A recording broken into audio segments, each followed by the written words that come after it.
Bismillah, di video kali ini kita melanjutkan materi tentang regresi linear. Di video sebelumnya, kita sudah belajar tentang bagaimana mencari atau memainkan antara intercept dan slope untuk mencari garis yang terbaik. Kita coba ulang kembali di sini tentang konsep supervised learning, di mana dia ada data set yang kita latih, kemudian data set ini dilatih menggunakan learning algorithm. Di sini yang kita gunakan adalah regresi linear. Kemudian dia akan menghasilkan sebuah model yang mengeneralisasi. Model ini direpresentasikan ke dalam fungsi H.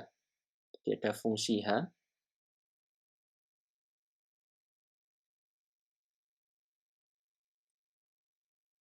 Jadi H ini nanti adalah sebuah fungsi. Kita seperti ini. Sebuah fungsi yang akan menjadi fungsi H ini ya kita sebut dengan hipotesis. Yang dia nanti sebagai prediktor yang memprediksi antara input X ya, ke dalam output Y. Dalam data sebelumnya kita punya data harga rumah, ya, bagaimana memprediksi harga rumah berdasarkan luasnya. Dalam hal ini X ini adalah luas rumah, kemudian H ini tadi akan menerima input, H ini menerima input, jadi X ini dijadikan sebagai parameter untuk fungsi H. Kemudian dari situ H akan memprediksi harga rumahnya. Harganya berapa? Fungsi H ini akan kita gambarkan dengan model garis lurus. Jadi ini adalah modelnya, straight line. Kemudian bagaimana memodelkan secara matematikanya? Di sini modelnya adalah seperti ini representasinya, di mana H ini tadi adalah hipotesisnya, kemudian N ini adalah banyaknya data, theta ini adalah parameternya, bobotnya seperti itu, kemudian X ini adalah tadi inputnya. Nah, di sini nanti ada istilah namanya error. Kan ini kita mencoba mencari prediksinya, ya, prediksi harganya, prediksi harga rumahnya gitu ya. Namun kita juga sudah punya harga sebenarnya kan gitu. Nah, harga sebenarnya ini direpresentasikan ke dalam bentuk Y kan. YI ini adalah real price gitu ya. Karena kita melakukan prediksi, kemudian kita juga punya harga sebenarnya, maka kita bisa dapatkan yang namanya error di situ. Error ini adalah selisih ya, antara data yang diprediksi dengan data sebenarnya. Kalau dalam garis kita representasikan seperti ini. Ini adalah nilai sebenarnya Y-nya di sini, YI. Yang diperoleh di sini berdasarkan garis ini adalah H-nya. Ya, H theta X ini, X yang ke I. Jadi ini nanti akan kita dapatkan selisih antara nilai yang diprediksi dengan nilai sebenarnya. Kemudian, error ini tidak hanya dihitung pada satu titik saja. Karena kita punya banyak data tadi, banyak titik, sehingga semua error dari data tadi akan kita hitung, kemudian akan kita cari rata-ratanya. Nah, total error itu tadi disebut dengan cost function. Di mana cost function ini dapat direpresentasikan dengan bentuk seperti ini. Ya. Jadi total error atau yang disebut dengan cost function ini, dia merupakan jumlah dari sum of error antara H theta X yang ke I dikurangi Y yang ke I, dikuadratkan, kemudian dikalikan dengan setengah. Ini mulai dari data yang ada di, misalnya kita punya tadi ya, kita ulangi lagi, datanya seperti ini, kemudian kita punya garis, begitu. Nah, ini kan ada selisih. Dari I yang ke-1, sampai dengan yang ke M, ini kita akan hitung selisihnya, kemudian kita kuadratkan. Dan dikalikan dengan setengah. Nah, ini adalah cost function. Jadi total error itu adalah hasil sum dari semua titik ini, selisih atau error semua titik ini dikalikan setengah. Dimana ini kalau kita lihat ada H theta X ini ya, dia ngambilnya ya dari yang sebelumnya di sini. Ya kan? Jadi kan isinya adalah nanti theta yang ke I gitu ya, kalikan X yang ke I. Nah, ini adalah cost function. Nah, misinya apa di sini? Misinya adalah agar kita mendapatkan cost function yang paling minimum. Jadi, garis terbaik itu nanti akan diperoleh berdasarkan cost function yang paling minimum. Oke, jadi nanti di sini garisnya berubah-ubah nih, bergeser-geser berdasarkan nilai theta. Jadi kita mencari theta-nya berapa supaya ini itu nilainya adalah minimum. Gitu. Di berapa nilai theta supaya ini minimum. Oke. Jadi fungsi ini, fungsi di atas ya, ini disebut dengan ordinary least square. Secara plot itu seperti ini. Ya, secara plot ya, dia seperti parabola. Nah, kita akan mencari nih minimumnya di mana gitu. Oke ya. Bagaimana cara mencari minimumnya? Ya, kalau secara intuisi kita bisa lihat ya. Secara jelas kita lihat di mana coba. Ya, ternyata di sini. Ini adalah nilai minimumnya. Tapi untuk mencari ke sini ini tentu perlu perjalanan. Dia tidak tiba-tiba kita dapati nilai minimum di sini. Jadi ada prosesnya, ada perjalanannya. Gimana caranya nanti mencari minimumnya? Kita tinggal turun kan, turun seperti ini. Cuma kita lihat dari sini. Biasanya ini mulainya secara random. Dia mengambil titik secara random, nilai tetanya sekian, katakanlah ini negatif 50.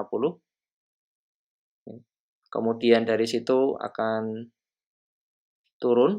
Nah, untuk turunnya ini, kita ini menggunakan apa? Gradient descent. Untuk mengupdate parameter theta. Jadi nilai theta ini nanti akan selalu terupdate supaya ya, diperoleh nilai cost yang paling minimal. Ya, di sini kan model parameter ini kita gunakan untuk merepresentasikan slope. Slope ini apa? Di video sebelumnya sudah kita jelaskan, dia adalah kemiringan, dan intercept ini adalah nilai Y ketika X sama dengan 0. Oke, di sini yang pertama kita punya initial guess, ketebakan pertama dengan theta tertentu gitu ya. Kemudian dihitung cost function-nya, kemudian turun lagi, ya, di sini, kemudian nanti sampai turun lagi, dan seterusnya, dan seterusnya. Dia akan menghitung secara berulang untuk melakukan update parameter theta. Jadi si parameter ini, theta-nya ini akan selalu terupdate. Nah, inilah yang kita gunakan untuk mengupdate theta. Gradient descent-nya itu ada di sini. Jadi theta yang kecil ini diperoleh dari theta saat ini dikurangi alpha. Alpha adalah learning rate dikalikan partial derivatif dari cost function J terhadap theta J. Dan dia akan dilakukan mulai dari theta yang pertama gitu ya. Kemudian theta yang berikutnya, yang kedua, dari yang ke 0 tadi, 0, 1, 2, dan seterusnya sampai yang ke N. terus turun. Nah, ini turun lagi, kemudian ini turun lagi, dan dia akan sampai dia akan berhenti ya, stop di sini sampai diperoleh error yang paling minimum. Ketika kita sudah mencapai minimum error, ya, nilai parameter theta ini dia akan memberikan model atau garis yang terbaik. Jadi kalau kita sudah ketemu tetanya itu yang paling dengan theta tertentu yang paling yang memberikan cost function paling rendah, maka disitulah kita temukan model garis yang terbaik.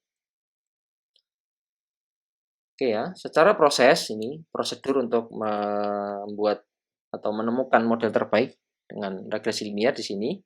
Yang pertama adalah kita memilih initial line model, kita random gitu, memilih parameter theta secara acak, kemudian dia akan menghitung cost function, di mana cost function ini tadi kita hitung dengan melakukan pengurangan antara nilai yang diprediksi dikurangkan dengan nilai sebenarnya, kemudian dikuadratkan ya, disum, dijumlahkan semua tadi.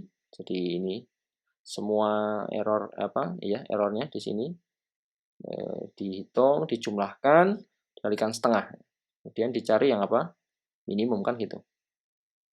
Cuma untuk cari yang minimum ini supaya J-nya ini minimum, kita butuh mengupdate parameter theta. Jadi mengupdate parameter theta supaya apa? J-nya ini lebih kecil, semakin minimum. Ini menggunakan namanya gradient descent. Dimana tadi di sini theta J ini diperoleh dengan theta saat ini dikurangi alpha, dengan alpha ini adalah learning rate. Jadi learning rate ini yang digunakan untuk seberapa gesernya ya, seberapa gesernya. Biasanya nilai learning rate ini biasanya nilainya small value. Jadi nilainya sangat kecil, seperti misalnya kita pakai 0,0001 misalnya, atau pakai 0,001 seperti itu. Ini adalah partial derivative J terhadap theta J.